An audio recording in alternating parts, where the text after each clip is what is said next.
Dear students, सामान्य विज्ञान की अपनी एक नई सीरीज़ की अपन ने शुरुआत की है, जिसके अंदर साइंस के कुछ इम्पोर्टेंट क्वेश्चंस को अपन इस सीरीज़ में देखने वाले हैं।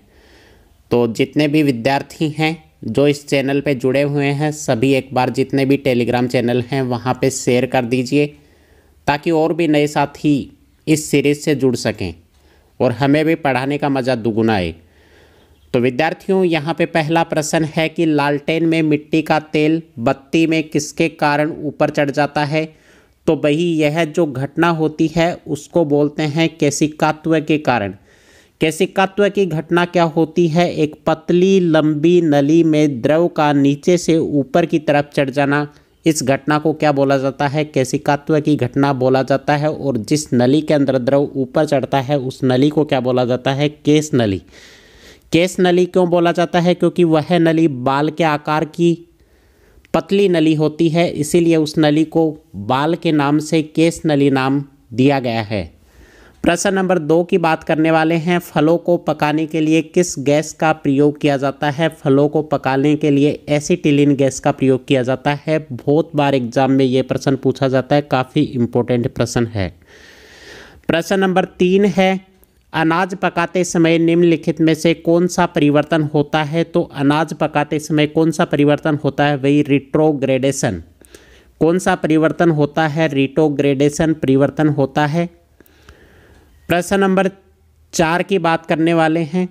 जीवाश्मों की आयु निर्धारित करने के लिए कौन सी विधि अपनाई जाती है? तो विधि अपनाई जाती है कार्बन डेटिंग विधि।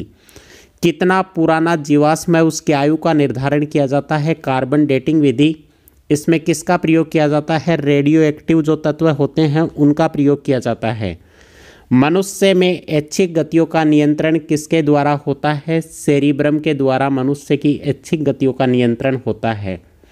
एक क्वेश्चन यहाँ पे एक्स्ट्रा आ गया है, सिरका व अचार में कौन सा अम्ल पाया जाता है? तो अम्ल कौन सा होता है? एसिटिक अम्ल। प्रश्न नंबर 6 की बात करें। पराध्वनिक विमानों की चाल होती है। पराध्वनिक विमान कौन से होते हैं? जो अत्यधिक तीव्र गति से जो विमान उड़ते हैं उनको पराध्वनिक विमान बोला जाता है। उसकी चाल क्या होती है? ध्वनि की चाल से अधिक होते हैं, इसलिए वो काफ़ी ज़्यादा साउंड करते हैं। प्रश्न नंबर 7 की बात करें कि खाद्य पदार्थों का पौधे में स्थानांतरण का मुख्य रूप कौन सा होता है? सुक्रोज। प्रश्न नंबर 8 है, आज कार्बन डाइऑक्साइड CO2 के उत्सर्जन में सर्वाधिक योगदान करने वाला देश कौन सा है? तो वो देश है संयुक्त राज्य अमेरिका। प्रश्न नंबर 9 की बात करें। रक्त में लाल रंग निम्न में से किसके कारण होता है? सभी को पता है, हीमोग्लोबिन HB के कारण क्या होता है? रक्त का रंग लाल होता है। प्रश्न नंबर 10 है, विद्युत प्रेस का आविष्कार किसने किया था? जितने भी आविष्कार हैं, चाहे बल्ब का आविष्कार हो, चाहे सिलाई मशीन का आविष्कार हो, चाहे साइकिल का आविष्कार हो, सारे के सारे आविष्कार एग्जाम की दृष्टि से काफ़ी इम्पोर्टेंट रहते हैं, तो उनको भी आप जरूर याद करें। हेनरी सीले ने क्या किया था? विद्युत प्रेस का आविष्कार किया था।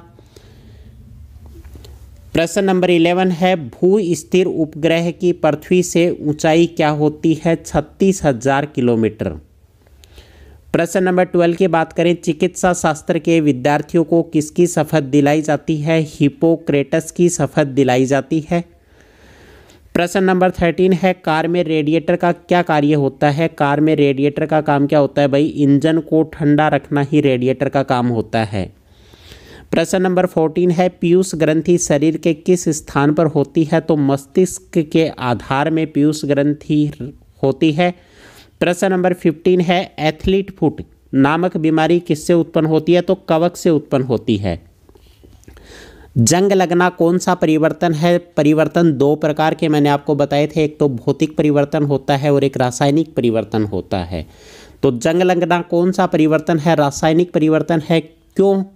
क्योंकि रासायनिक परिवर्तन वे परिवर्तन होते हैं जिसमें क्या होता है? क्रियाकारक से उत्पाद तो बन जाता है, परंतु उत्पाद से पुनः क्रियाकारक नहीं प्राप्त किया जा सकता। इसलिए जंग लगना कौन सा परिवर्तन है? एक प्रकार का रासायनिक परिवर्तन है। प्रश्न नंबर 17 है, एक सतह पर चलती हुई गेंद इसका उदाहरण है। तो किसका उदाहरण है? भाई, बेलन घर्षण का उदाहरण है। प्रश्न नंबर 18 है, कार्क निम्नलिखित में से किस पेड़ से प्राप्त होता है? कार्क प्राप्त होता है क्वेर्क्स से। प्रश्न नंबर 19 है, भारतीय विज्ञान संस्थान कहाँ स्थित है? काफ़ी इम्पोर्टेंट प्रश्न है, बहुत बार एग्जाम में पूछा भी गया है, काफ़ी इम्पोर्टेंट है। तो ये प्रश्न बेंगलोर में स्थित है। प्रश्न नंबर 20 की बात करें, 20 नंबर प्रश्न क्या है? अधिक ऊंचाई पर मनुष्य की आरबीसी लाल रुधिर कणिकाओं की संख्या क्या होती है? तो उनकी संख्याएं बढ़ जाती हैं। तो उम्मीद करता हूं साथियों ये सामान्य विज्ञान सीरीज का जो पहला वीडियो था आपको अच्छा लगा होगा। अगर सेशन आपको अच्छा लगा तो वीडियो को लाइक कीजिए, साथ में हमारे चैनल फोगाट क्लासेस को एक बार सब्सक्राइब करना ना भूलें। धन्यवाद साथियों, जय हिंद जय भारत। जुड़े रहिए फोगाट क्लासेस के साथ।